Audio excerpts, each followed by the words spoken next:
everyone, this is Mohammed Tuhami from Midway Simplicity, and welcome to a new episode of the Midway Simplicity Show, where we will talk this year about where passion meets simplicity.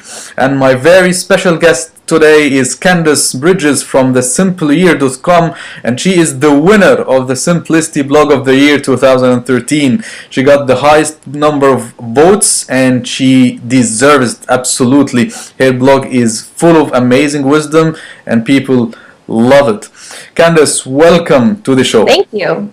Thank you. Very excited to be here. Thank you. Now, tell us a little bit about your story. How did you start your Simple Living quest, and how did you took over the Simple Year blog? Sure. Well, I started out, usually there's a big defining moment, which really leads to wanting to simplify, at least in my experience. About 2 years ago, I was working in a large consulting firm, probably 60 hours a week on average, and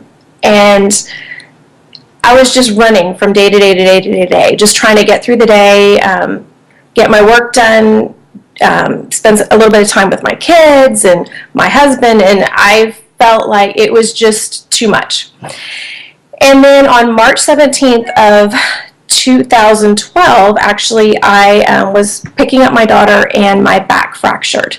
I fell to the ground and had a very serious break in my spine.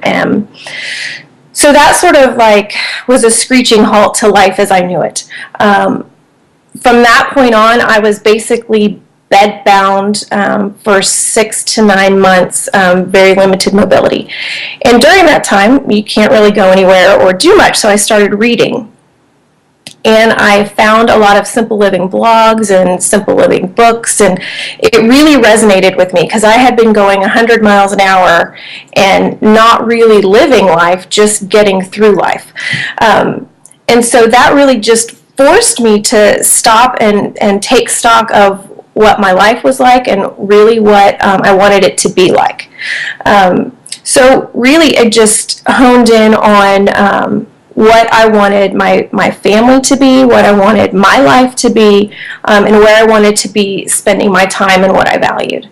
And I looked around my house and it was full of all this stuff that really, I don't know why we had it. It didn't mean anything. It was just draining energy and time to take care of it and look at it. And so we started very small and just sort of looking at things that were easy decisions and going through that. And in that time, I started reading the simpleyear.com, Carrie's blog. And in the spring, she had a call out for somebody to take over the blog for the next year. And I thought this would be perfect. So I reached out to Carrie, and she handed over the reins to me in May of last year. That's great, and I think it has been a great journey, and you got her blog to be the number one Simplicity Blog of the Year. So that's great. I'm interested in the part of your story where you said I started to define what exactly do I want from my life. Yes. Which means that you started the search for your passion, for something that, fires up your soul and spirit and gives meaning to your life. Yes. So can you tell us about that, and how did you find your passion in life, and what is that passion? Sure. Well, I have two passions. My family clearly is my passion, and I really wanted to we have children so that we can love them and enjoy them and adore them. And when you're working like a maniac, you don't really get to do parenting the way you would want to. At least that was my experience. And so now I can really invest in my children and get to know them and help them and be the mother that I wanted to be. But then I also have a passion for writing. And when I was working crazy hours and trying to carve out time for my family, there was no time to write. Writing for myself, not for work. So now I have, this time where I'm not spending it on the stuff. We're still going through the process of eliminating all the extraneous stuff, but I have more time to really focus on writing and honing those skills and really enjoying a little quiet to sit there and cultivate that passion. Can you give us some examples from your life and what you did on about how simplicity enabled your passion and gave it space to grow? In what way? Is it decluttering, or is some time management or organization skills, or is it you found time to spend with your family and that's why you got their support in writing? In how the different angles Sure. on how simple living enable your passion. Sure. Well, when you're sitting in a house full of stuff, you're looking at the stuff, you're taking care of the stuff, you're organizing the stuff so that it doesn't look like you have so much stuff, and it drains you of your time, your energy, your resources. So when you really focus on the stuff that is in your home and you reduce it down to the things that you want and bring you joy or some utility, and you get rid of all of the other stuff, then that clears your home to be peaceful, first of all. It's not like all of these distractions everywhere. It's just peaceful and quiet. And because you're not spending the time organizing the stuff or moving the stuff around or taking care of the stuff, then you have time to focus on whatever your passion is. So that's what I've found is that, and we're still going through the process. Don't get me wrong, we still have plenty of stuff to get rid of. But I would say our home now, at this point, we've gotten rid of at least half of our stuff. We're still going. But just even in that, it's quieter in my home. There's time to carve out for not taking care of your stuff, but instead doing what you love. And what did you do about your 60-hour a week job? How Simple Living managed that? I don't have that 60-hour-a-week job anymore. So you quit? I did. Okay. Yeah. I'm not physically able to do that. But even if I were physically able to do that, I came to this point in my life where I had to make a decision. And was I going to continue on that path, or was I going to go along the simple living path and really prioritize what was important to me? And the money and the title and the stress, I mean, all of that stuff, that's not really what I wanted my legacy of my life to be. So moved along the simple living path. So I work part-time because that's what I'm able to do. Physically, I can't sit for long periods of time. So I left the job that I had before, and now I'm working on a part-time basis for my individual clients. And how simple living replaced the paycheck you were taking? How it gave you the financial independence that is required to pursue your passion fully without being insecure about the money part? Well, I will tell you, I have to be totally honest, I am receiving benefits for disability. So that, it was a fraction of what I was earning. But there is that sort of safety net there. But I'm also earning an income that we could live on through my part-time work.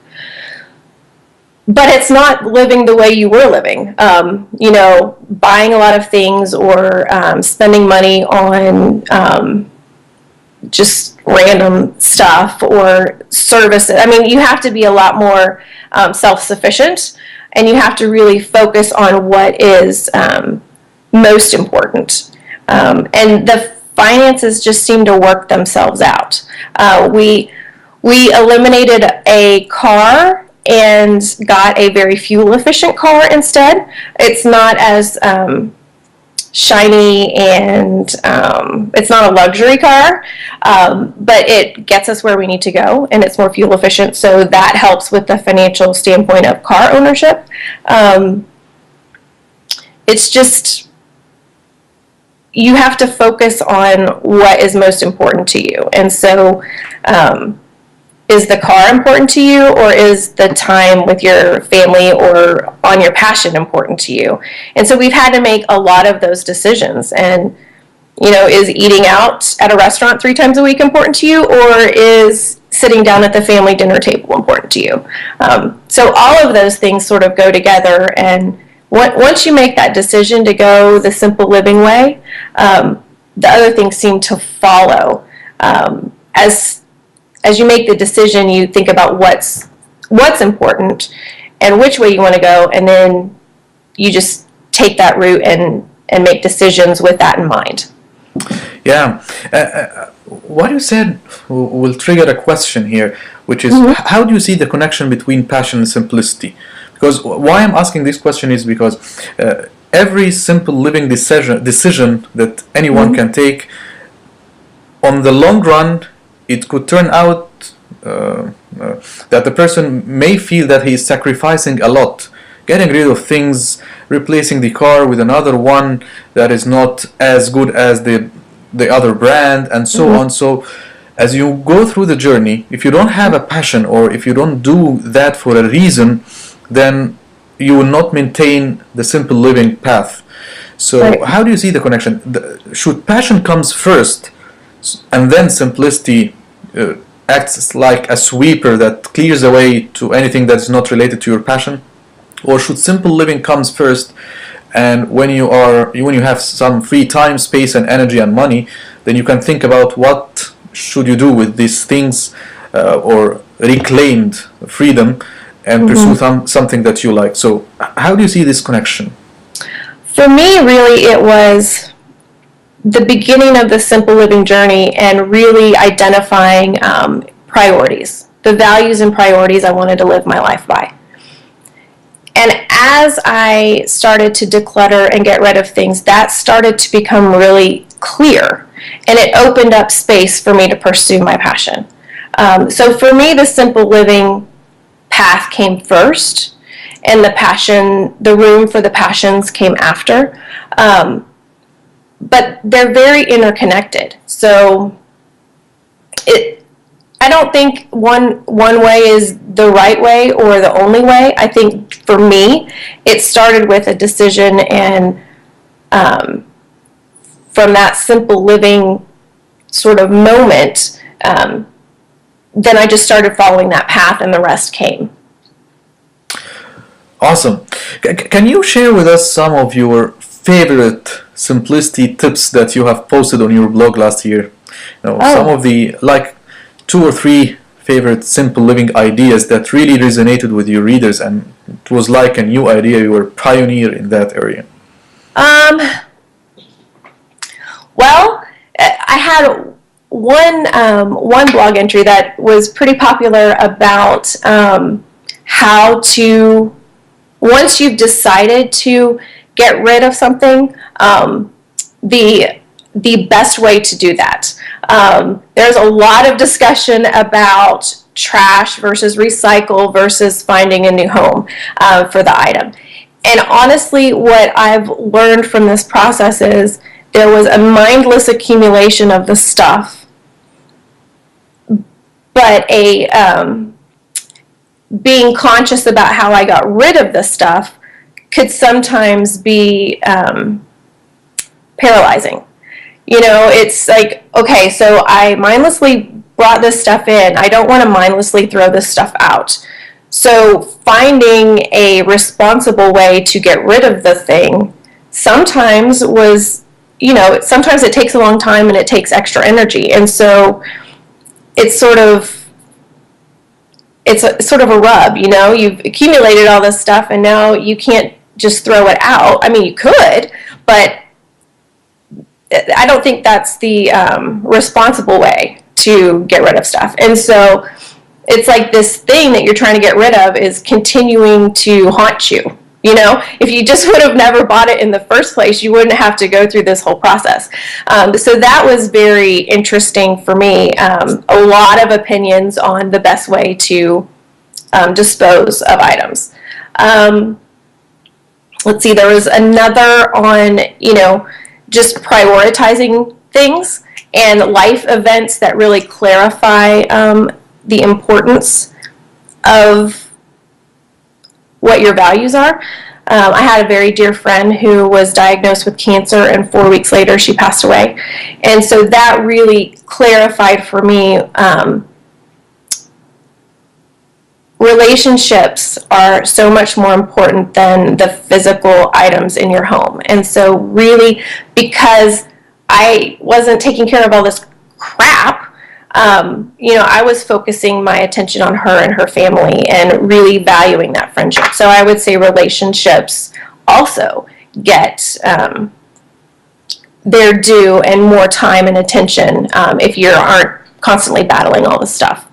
And then storage containers. I had a post on storage containers being a lie because you can't organize clutter. That was another one. You just can't organize clutter. You just need to get rid of the clutter. So I guess those are three big ones. Interesting, yes, because as you said before, if it's organized or stored or you don't see them anymore, it means that they are off your shoulder. Yes. What you own owns you, regardless of where these things are located. Exactly. Yeah. Well, that's great. And what are your plans for the Simple Year? Well, my year ends on May 20th of this year. So the goal is to find another person who wants to take on their own Simple Year project. And Carrie and I haven't spoken about process yet, but we are looking for the next person to take over the Simple Year. And it could be her project was not buying anything new for a year. Mine was decluttering and overhauling my life. I don't know what the next one will be. That remains to be seen. Interesting. And do you plan to launch your own Simple Living blog?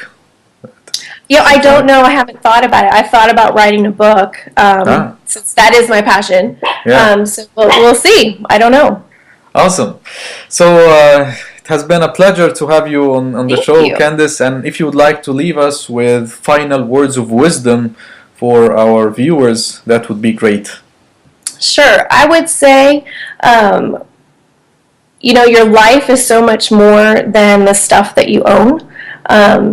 And focusing on your passions and your relationships, you won't regret it. I mean, you're not going to regret focusing your energy, your time, and your resources on those things as opposed to just accumulating more stuff that really doesn't care about you. So like you said, don't be owned by your stuff. Take it one day at a time, one drawer at a time, one box at a time, and you will get there. Awesome. Candice, thank you very much and good luck with your future plans. Thank you. Thank you. Take care. Bye. Bye-bye.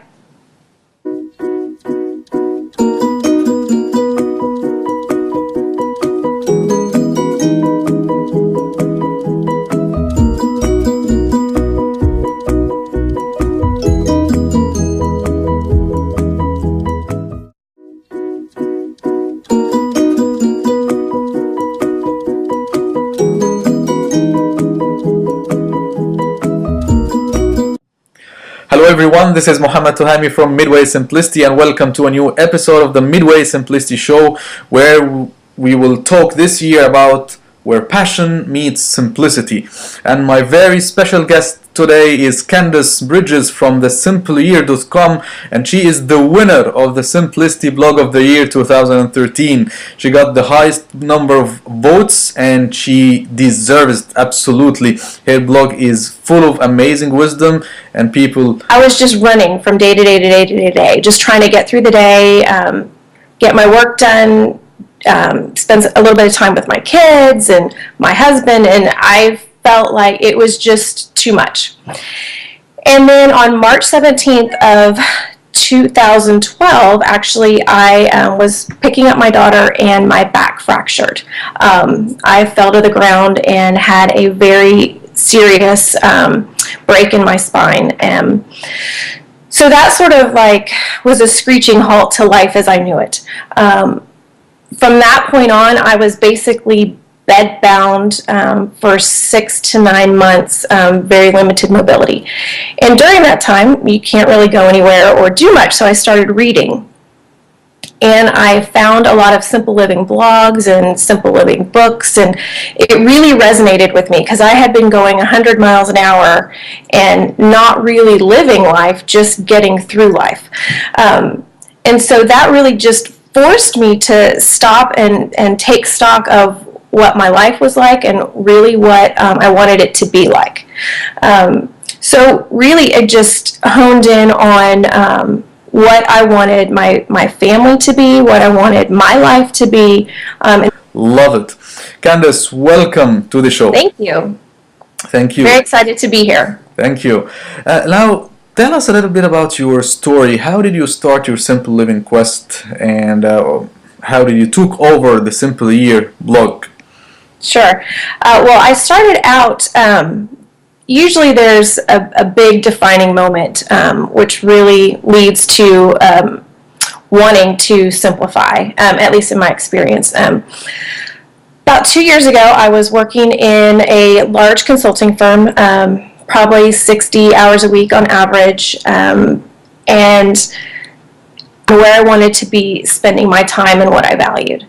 And I looked around my house, and it was full of all this stuff that really, I don't know why we had it. It didn't mean anything. It was just draining energy and time to take care of it and look at it. And so we started very small and just sort of looking at things that were easy decisions and going through that. And in that time, I started reading thesimpleyear.com, Carrie's blog. And in the spring, she had a call out for somebody to take over the blog for the next year. And I thought this would be perfect